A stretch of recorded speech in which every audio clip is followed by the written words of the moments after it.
surfa da bidaiatzea, da itsasoan horren beste denbora pasatzea niretzako eskola honenak izan dira. Argi dago beste perspektibakin ikastezula gero uretatik kanpoko gauzak eramaten, eta bai, azkenian asko irekitzea da pazientzia hori eukitzea asko laguntzitu, ezta? Beti ez daude gauzak ondo o perfecto atea beharrikan. Mateu surfistako alde batetik obsesioa dakaula, da egia da obsesio eukitzea urren olatu on horren bila jutea da hori dana. Baina eskusa bada azkenean, olatu arte iritsi arte bagaje guztia hartzezuna bidaiatu, jende berria ezagutu, azkenean bidai hortan arazo asko sortzeia da, eta eukitzea almen hori arazo txiki horiek konpontzeko objektibo horta iristeko, azkenean nire ustez hori da pixkat bizitza ez da. Dedikazio oso handia eukiet horta, orduan hori izan da nire eskola handiena, oso irakaskuntza polita izan da. 35 urteko itsasgizon honek itsasoa izan du irakasle. Olatuek irakatsi diote ikasi beharreko oro, eta ororen gainetik zenari atea zabaltzen. Surfa nire ustez espresatzeko era bada. Surflari bakoitzak joera ezberdina askau espresatzeko garaian. Batzuk gehiago erabiltze dute teknika, beste batzuk indarra, beste batzuk abilesia itsasoan erekorketa on bat egiteko. Orduan, surflari bakoitza, segun beha zen hortasun dakan, aukeratze ditu era ezberdina surfeatzeko garaian. Nik uste asko surfa nortasunakin dijo asko. Segun eta pertsona bezala nola zean, erabakitzituzu gauzak surfeatzeko garaian, espresatzea gutxi gora bera era antzekoan. Inguruari jaramon egin barik ordea, alperrik barruko zena. Batak bestea behar du, elkarri forma ematen diote, osotasun jolas etengabean. Gu itsasoan, ibiltzea itsasoak egunero, naturak egunero plater ezberdin bat eskaintzea gu. Nire ustez, kondizioei eta adaptatzea oso garrantzitsua da. Itsasoan denbora asko pasa, jakin bai nola funtzionatzen duen ez da.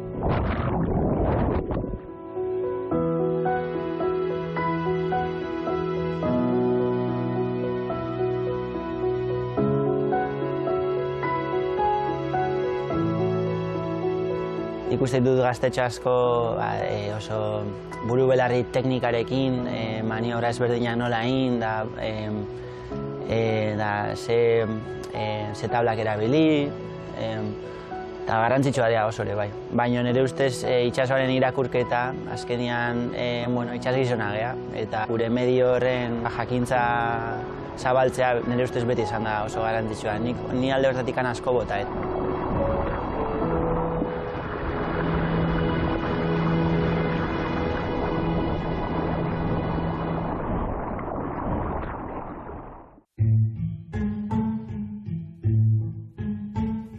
Larrazken negu primadera uda, hilbeltzetik eta bendura, gidari aldagaitz den mentura, dena da funtsaren jabardura, ekintzak ametsen agindura, burutu gabekoen mindura, mina harta zauriak arrangura, noizbait goraturen dut aingura.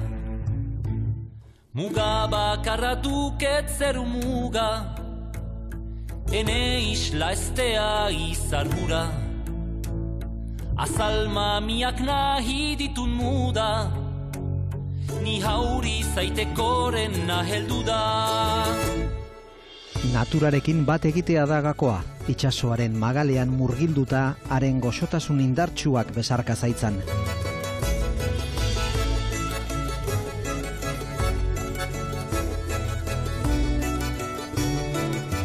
Normalen itsasoa azken hitza. Orduan, dakasunean egun horietako bat, konexio handi bat eukiezula itsasoan, hori esatean saria handiena surfean. Egun asko daude itsasoak agintze honean, da zur eta sartzea idea batekin, eta idea hori ez da guztiz ejekutatzen, ez da.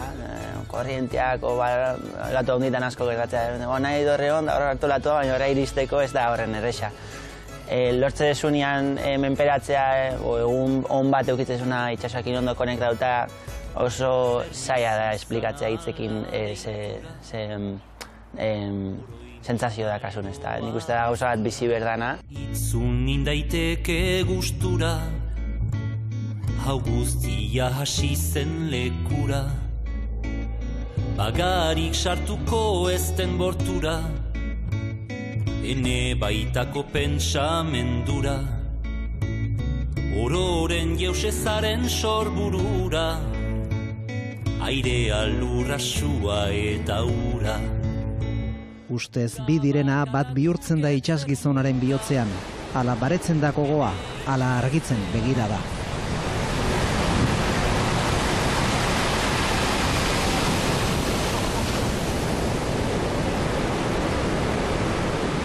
Niretako itsasoa da alde batetik nire buruakin gehien konektatzeten momentua, itsaso barruan nagoenean da. Eniz sofritzeko sortu mundura, bizi poza nahi dut berreskura. Konfinatuta egon ginen, 3 hilabete esan zidan gutxi gora bera, eta beti pentsatzen naizea surfa dala gehien faldan botatzezun gauza ez da. Eta lehenengo guna utzi zigutenean berriz surfeatzen, konturatu nintzen da surfa baino gehiago itsasoa botatzen nula faltan. Aurrenengo aldiz burua sartu nuen itsasoan, horrek sentsazio handiago bat eman zin, aurrenengo latua hartzeak baino. Muga bakarra duket zer muga, ene isla estea izargura.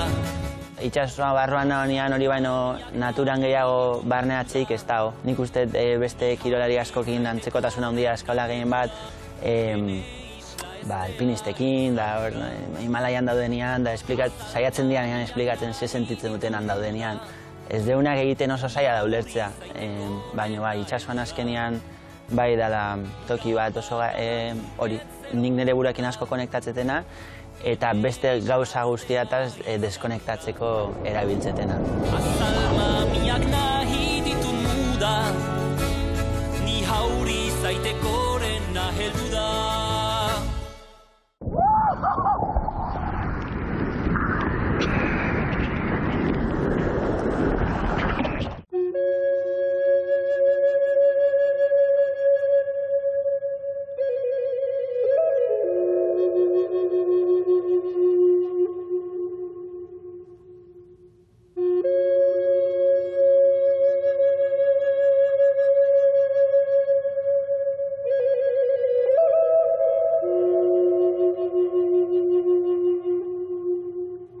Gube natura bagarenez, gure baitan, gure soiltasunean be sentidezakegu osotasunaren fereka.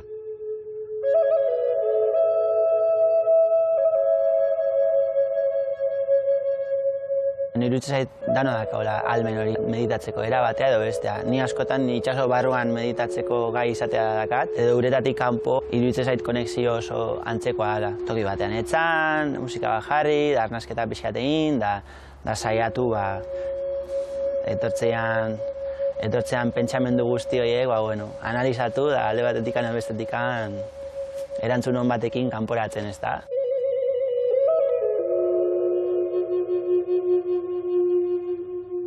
Nik hasiera batean meditatzen da bai, ez ezertan pentsatu ez, nik hori ez dut lortu. Da orduan pixkat ikasten guteza hori, pentsamenduak beti hor daudela bombardeatzen, eta bai meditazioak edo bai surfak almen hori dakate, hori pixkat pentsamendu hori bombarde hori pixkat lasaitzeko eta gauzak gehiago reflexionatzeko ez da.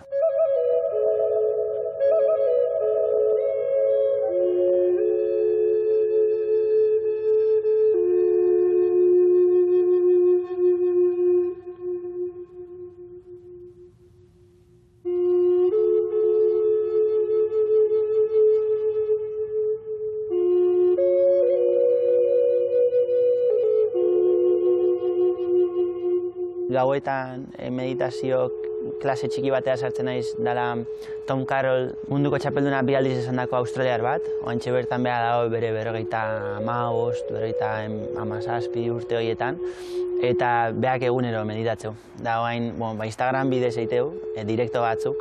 Nitxekian itzanean 14 urtekin hasi nintzen nire Quicksilver taldeakin, dula 20 urte, ja bideak egiten, eta Australia, da Hawaia, da jute ginen bakoitzean, beha aukitzen nun nire figura bezala, bere garaian jogako klaseak desizigun, entrenamendu ezberdinak, eta bain 20 urte berando, gusta handia emateit bere ahotsa entzutea meditazio klase bat eramateko garaian, ohartzen naizelako, 20 urte pasadia, eta oraindikan berekin gauza asko ikasten jarraitze horrek ilusio handi diteit.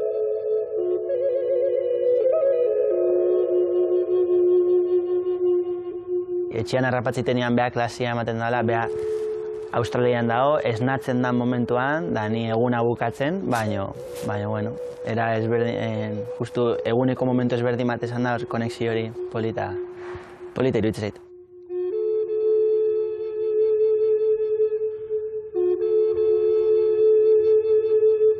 Sufrimendua apaltzea dakar meditatzeak, hala ikasi du behintzat Aritzek. Gehien bat ikasitena da, eukitzitugun kezka gehienak ez dutela importantzia handirikan. Nik uste asko asmatu ditugula, ez dian gertatzen gauzak diala, bildur horrekin ea gertatukoan, ea ze gertatukoen hemen.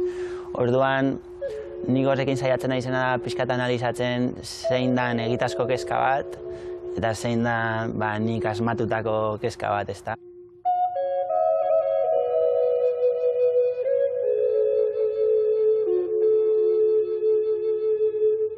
Askotan egun bat aztezea begainak beraka, konturatzea ez daka da, esan berrikan, azkenean zoz bai nire buruak asmatutako gauz badala, eta ez dakatela arrazoi ganola makurka ibiltzeko.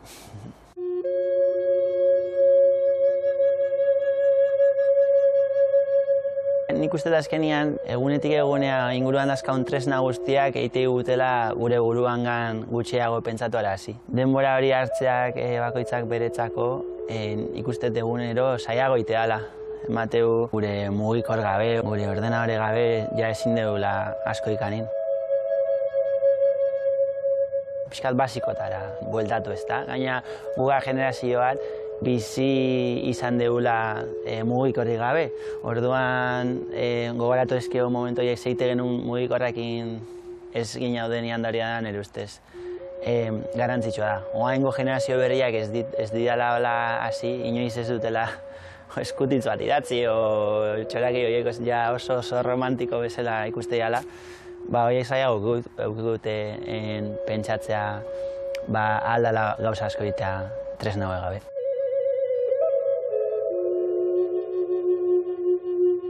Helmugabako bidea da meditazioa, helmugabako bidea da bizitza. Helburu ezberdinak markatzen ditugunean gure bizitzan, pentsatzen dugu behin helburu horiek lortuta zu artifizialak egongo da inguruan, ezta? Emateu hori lortu ezkeo esango naiz oso posi biziko naiz nire hurrengo egun guztitako. Eta hori ez da horrela, nik lortu ditut helburu asko urte askoan zehara naizela jarraitzen, buru belarri lortzeko gogorrekin, eta behin lortuta gero askotan ere hori alde batetik pixkat hutsa sentitu naiz ere bai, porque hori pentsatzeagatik oain lortuet, orduan, da oain ze, ja lortuet, da danak berdin jarraitze gutxi gora bera.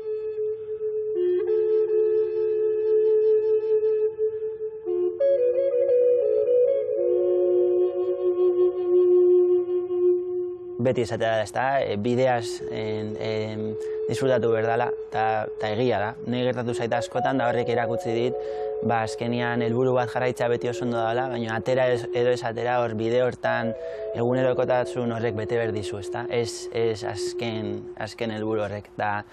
Azkenean pixkate tipikoa sonatze dugu horrek, porque askotan entzun dugu, ezta? Baina egia da, horretik entzute da horren beste.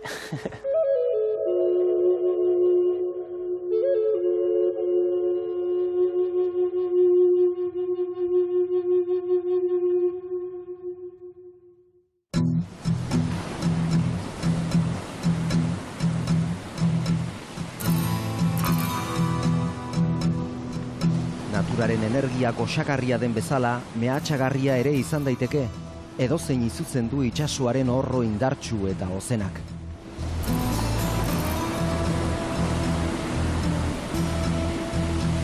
Argi dago, beldura danodok sentitze dugula. Egin bat surfa munduan azkenean bakoitzak dazkau bere limiteak, eta limite horiek pasatzen ditugunean beti zaude toki batean kontrol asko ez desunak.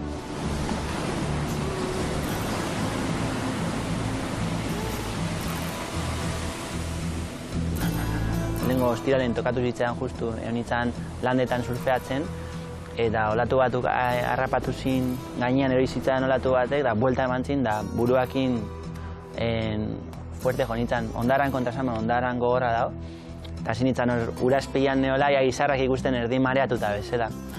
Orduan, urazpi hortan ez mareatzeko saiatzea horrek, eta beldura asko eman zian.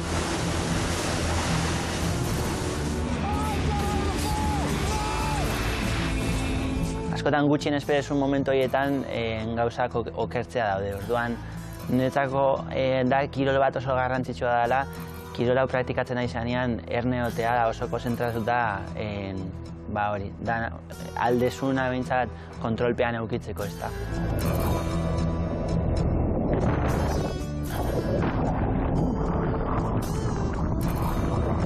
Urazpian gaudenean gehien bat denbora asko hori izatea guri asko, bildura asko emategun asunto bat, dena izateako, eta alde hortatik berez teoria da, momentu horietan, lasaitasun puntu hori lortzea, baina atzetan komplikatu da.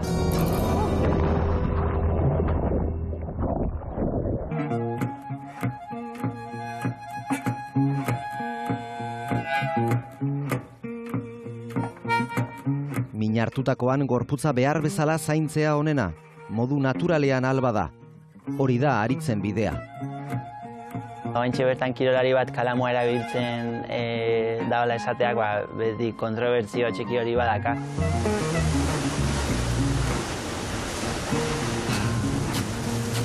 Kolokoi hori emategun komponentea THC da. Eta ointxe bertan beste komponente bat erabiltzen produktu hauetako CBD dela, ez dakala efekto sekundario horiek ez da. Honek ez du engantzatzen, ez du subide horiek ematen.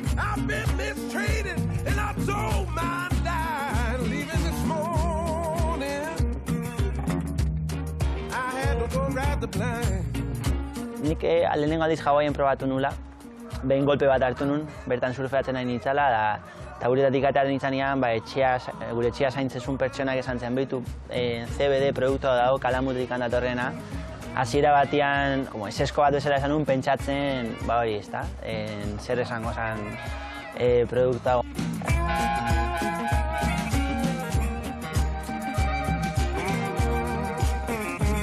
Beak esplikatu zian, dala produktu bat oso organikoa, eta alde horretatik antiinflamatorio bezala funtzionatuko zila. Orduan probatu nun, eta emaitza osonak eman zizkin, eta orduan geroztik estatu bat eta bidaiatzen nun bakoitzean, beti saiatzen ditzen produktu hauek lortzen. Nik aurretik da beti tipikoa, ez da min hartu da ibuprofeno bat hartzen nula. Ustu kasualidadez azken urte hauetan alergiak ibuprofeno ere bai, eta horregatik produktu honekin asko interesatu nintzen. Naiz pertsona bat, medikatzea hori ez zaitela asko gustatzen.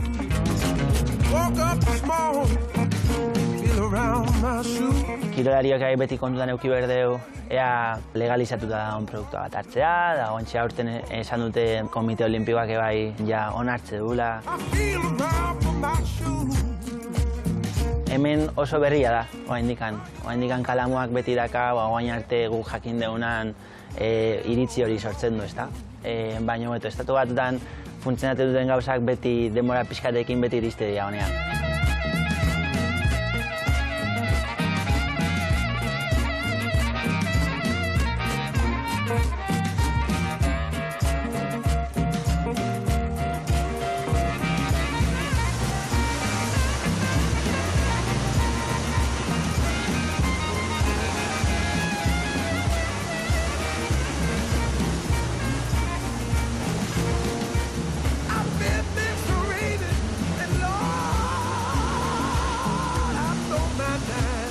Kalamua eta itsasoa gure mariren alde bi eta bakarra. Haren indar sortzailea xurgatzen segin nahi du gure itsasgizonak. Haren magalean kulunkan segin nahi du luzaroan.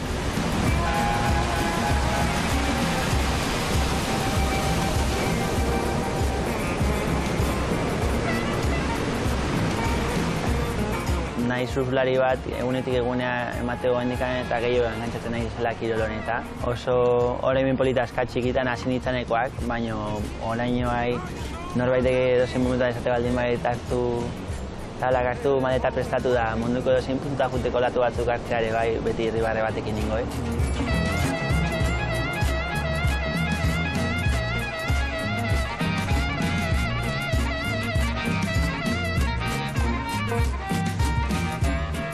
Bai ikusten nahi zela, sartzen nahi zen bezala surfarekin lotuta jarraitzea. Oaintxe bertan gauza garrantzitsuak burura etortzaizkitena iraunkortasun hori, longebitate hori lortze horrek garrantzi bat hartze dute zure egunerokotasunean eta bizitza guzti bat nahi duen pasa itsasoan da baldin bada surfa egiten, beti exigentzia handiago bat edukiko dugu zaintzeko eta gehien gustatzen zaiguna egiten jarraitzeko.